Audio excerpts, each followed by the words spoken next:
Every night of your life, you are granted a sacred audience. You close your eyes to the conscious, logical, and often chaotic world, and you journey to the oldest, wisest, and most truthful oracle in the universe, your own unconscious mind. In this realm, the rules of time and space dissolve, the limitations of your ego fade away, and you are given access to a source of profound wisdom, a deep well of knowing that is connected to the very fabric of life itself. But for most of us, this nightly pilgrimage is a wasted journey. We stand before this profound oracle, we receive its cryptic and symbolic messages in the form of dreams, and we wake the next morning with nothing but a vague, fleeting memory, like the scent of rain on dry earth, a feeling that something important was said but we cannot remember the words. The answers we so desperately seek in our waking lives are offered to us freely in our sleep, but we have forgotten how to receive them. But what if I told you that your dreams are not random neurological noise, the meaningless chaos of a sleeping brain? What if they are, as the great psychologist Carl Jung believed, purposeful and intelligent communications? A nightly letter, written in the symbolic, poetic language of your own soul, sent from the deepest, wisest part of you to the conscious, striving part of you. A letter designed to bring you guidance, to offer you clarity, and to gently nudge you back onto the path of your own wholeness. This video is about learning to read your own sacred mail. We will not be exploring generic dream dictionaries or superficial interpretations. We will go much deeper.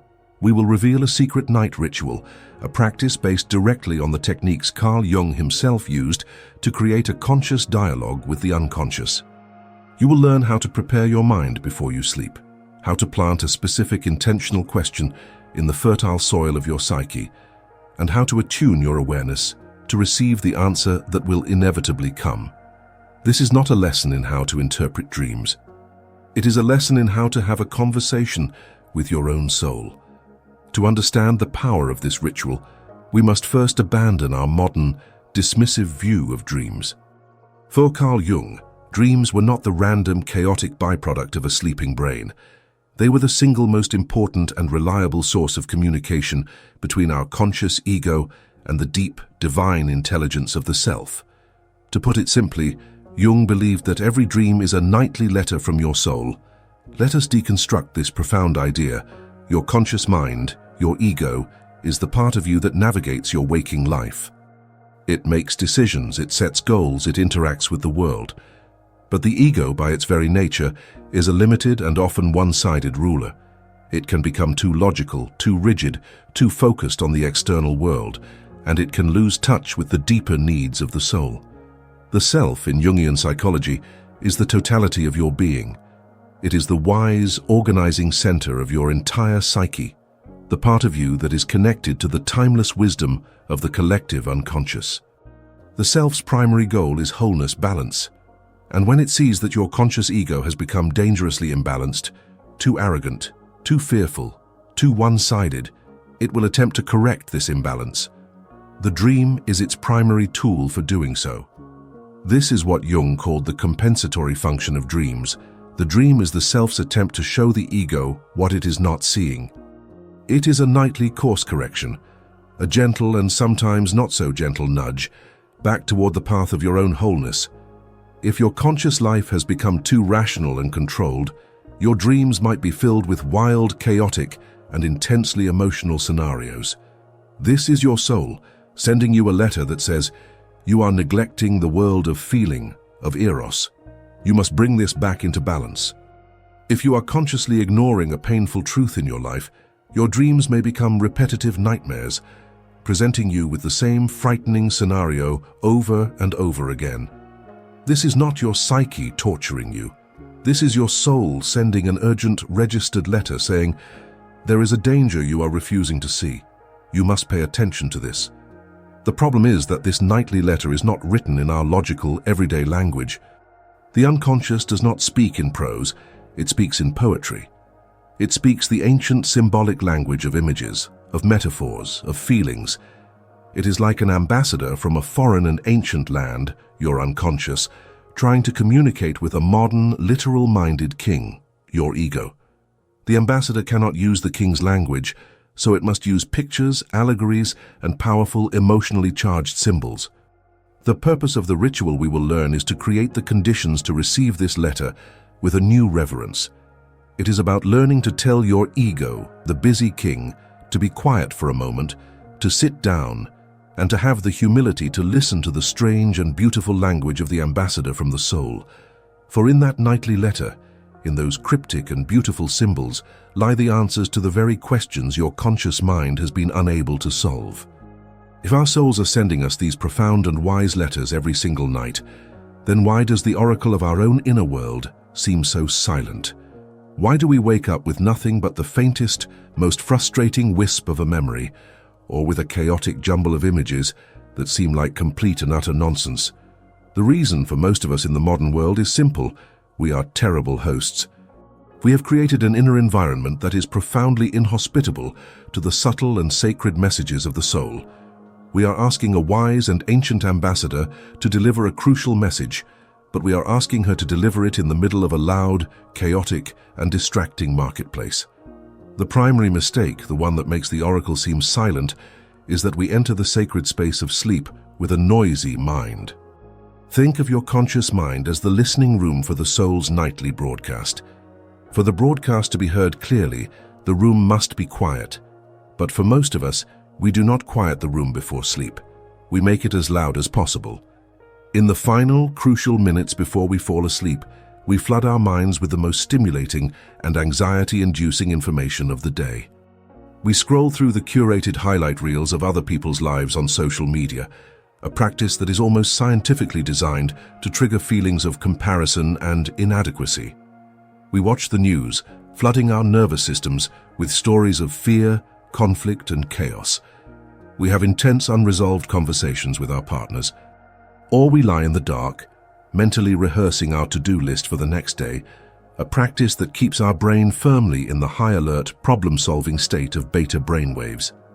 The result of this is that we do not fall asleep. We collapse. We pass out from a state of high stress and stimulation directly into the arms of an exhausted sleep. We are not consciously and reverently entering the temple of the unconscious. We are crashing through its doors, still carrying the noise and the mud of the marketplace on our feet. In this state of high cortisol and a dysregulated nervous system, two things happen. First, our ability to enter the deep, restorative, and dream-rich states of REM sleep is compromised. And second, our mind is so filled with the loud static of our waking anxieties that the quiet signal of the soul's message cannot be heard above the noise. The dream may still arrive. The ambassador still tries to deliver her letter, but you are not in the quiet throne room ready to receive it. You are in the middle of a chaotic battlefield, and her gentle whisper is drowned out by the roar of your own inner conflict. To hear the oracle, you must first create a space for it to be heard. You must have the discipline to quiet the marketplace of your mind. The ritual we are about to learn is not a magical incantation. It is a profound act of energetic hygiene. It is the practice of consciously and deliberately preparing the sacred listening room of telling the world and your own anxious ego, "Be still.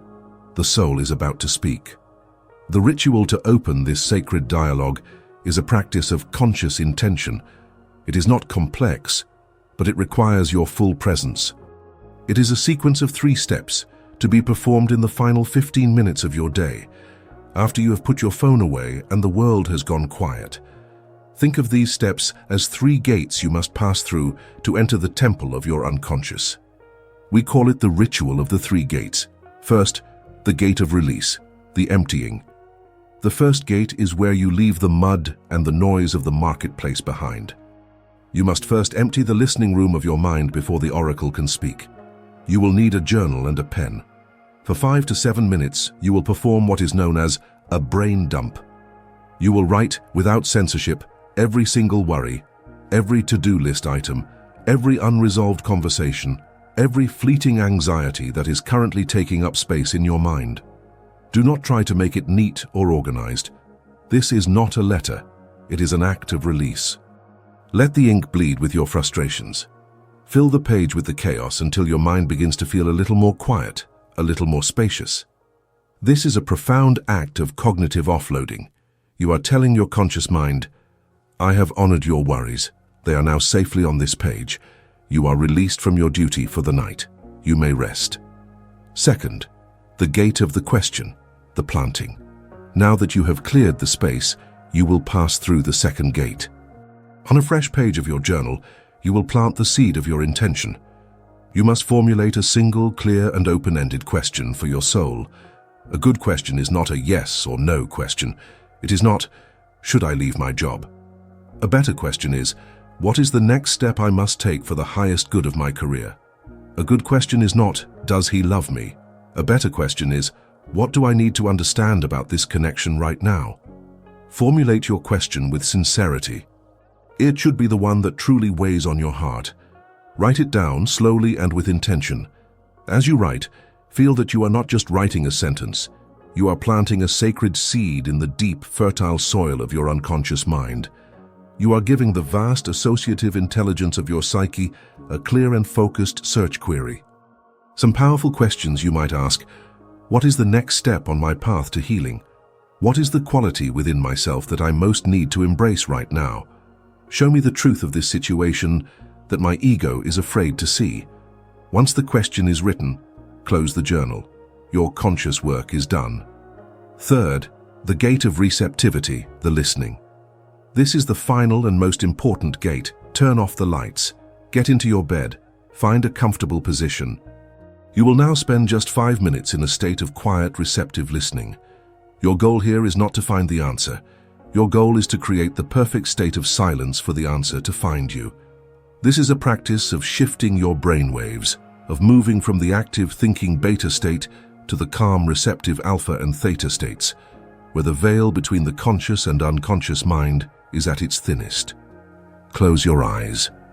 Take a few deep, slow breaths. With each exhale, feel the last remnants of the day's tension melting away. Do not think about your question. Simply hold a gentle, open, and curious awareness. You can use a silent mantra if you wish, repeating it softly in your mind. I am open to the wisdom of my soul. I am ready to receive. After 5 minutes, or whenever you feel yourself beginning to drift off, simply let go. Release the practice, release the question, and surrender to sleep, trusting that the ambassador of your soul has received your petition and will bring you its reply in its own mysterious and perfect way.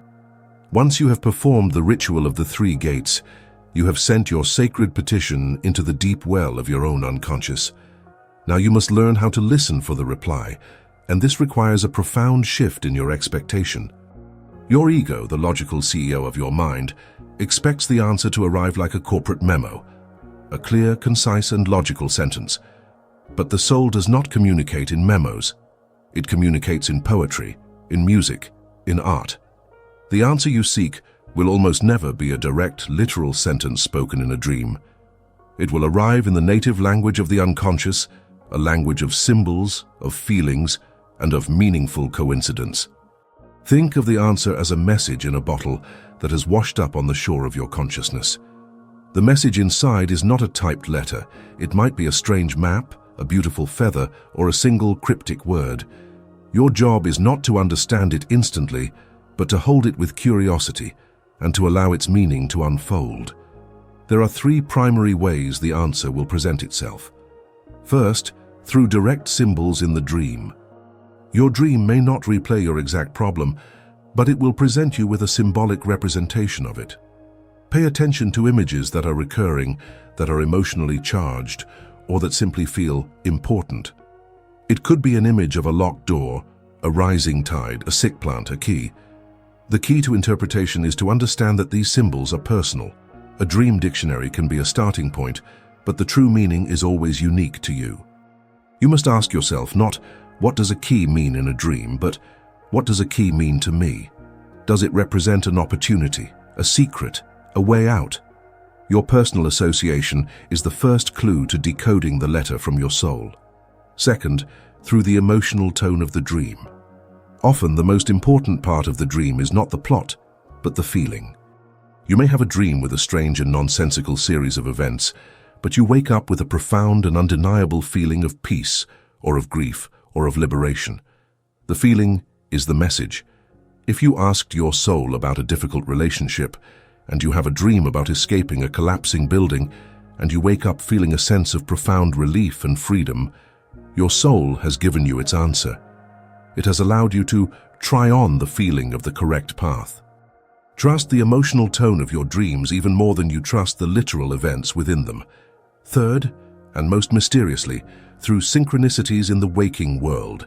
Sometimes, the answer will not come in the dream at all. The ritual you performed has primed your psyche. You have sent out a signal, and now your unconscious is actively scanning the world for a response. The answer may arrive the next day. You will be walking down the street, and a line from a song you overhear will speak directly to your question. You will open a book at random, and a single sentence will leap off the page with a profound sense of meaning. You will have a conversation with a friend, and they will say something completely out of the blue that is the exact answer you have been seeking. This is what Jung called synchronicity, a meaningful coincidence. It is not magic. It is a sign that the veil between your conscious mind and your unconscious has become thin. You have opened a dialogue, and now your soul is using the fabric of the world itself to speak back to you. The ritual is the act of tuning your radio to a specific frequency, and synchronicity is the moment that frequency finally comes through, clear and undeniable. You have prepared the sacred space, you have planted your question, and you have opened yourself to receive. But the final and perhaps most crucial part of this sacred dialogue takes place in the delicate, liminal space of your first waking moments. The ritual is not complete when you fall asleep. It is completed when you honor the message in the morning. We must first understand why dream memories are so notoriously fleeting. Your dream world is the world of the soul, of the right brain, a world of images, feelings, and symbols. Your waking world is the world of the ego, of the left brain, a world of logic, language, and structure. The moment you wake up, your logical, conscious mind comes online like a bright, harsh sun. And the delicate, subtle, and often non-linear memories of your dream are like the morning dew. They evaporate almost instantly in this harsh light. Your ego is often threatened by the cryptic, symbolic messages of your soul, and it will actively work to dismiss and forget them so it can regain control of your day. Your task in the morning is to create a sacred bridge, a way to carry the precious water of your dream from the world of the night into the world of the day. This requires a new morning practice. First, and most importantly, the sacred pause. Before you reach for your phone, before you think about your to-do list, before you even fully open your eyes, you must pause. The moment you look at your phone, you have invited the loud, chaotic marketplace of the world back into the quiet temple of your mind. The delicate dream fragments will be shattered by this noise. The very first act of your day must be an act of quiet, internal listening. Second, the art of fishing for fragments. Lying there in the stillness of your bed, do not try to remember the plot of your dream. That is the logical mind trying to take control. Instead, start with the feeling. Ask yourself, how did I feel the moment I woke up? Were you peaceful, anxious, sad? The emotion is the first thread. Hold on to it. Then work backward from that feeling. Ask, what was the last image I remember before waking? Do not search for a story. Search for a single, powerful image, a color, a face, a strange object. It does not need to make sense. Once you have one fragment, gently pull on that thread. Do not force it. Simply hold it in your awareness and see what other images or feelings emerge alongside it. You are not hunting for a memory. You are patiently fishing in the deep waters of your own soul. Third, become the unedited scribe. Keep a dedicated dream journal by your bed.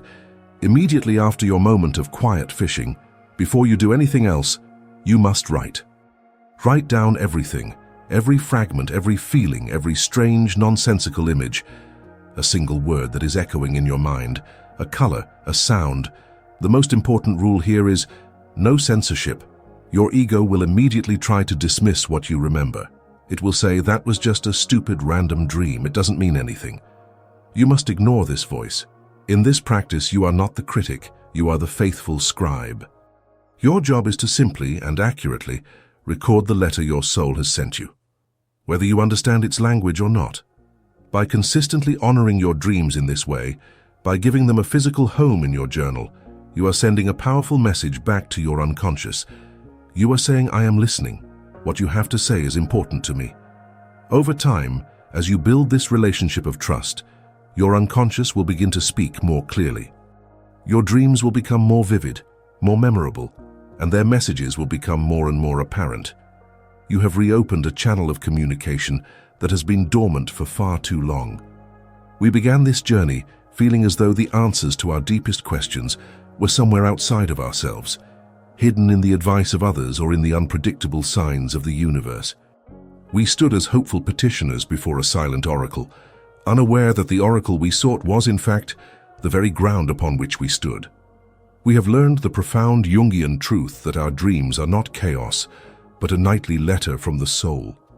We have understood that our own mental noise is what has kept us from reading this sacred mail, and we have learned the ritual of the three gates, the art of clearing the space, planting the question, and opening ourselves to receive. And in doing so, we have learned the most important lesson of all. You do not need to seek gurus, psychics, or oracles in the outside world for the answers to your life's most pressing questions. You have a direct, private, and infallible line to the most profound source of wisdom in the universe. You have an oracle that resides within you, and it speaks to you every single night. The secret is not in finding a new guide, but in learning the sacred and simple art of listening to the one you were born with. The practice of dialoguing with your dreams is the practice of building a relationship with your own soul. It is an act of profound self-trust, a declaration that you believe your own inner wisdom is the highest authority in your life. As you continue this practice, you will find that the frantic outward search for answers begins to fall away, replaced by a quiet, unshakable inner knowing. You will begin to navigate your life not with the anxious energy of a person who is lost and searching for a map, but with the calm, confident presence of a person who is the map. The answers were never in the stars. They were in the starlight of your own soul, and now you have learned how to see in the dark.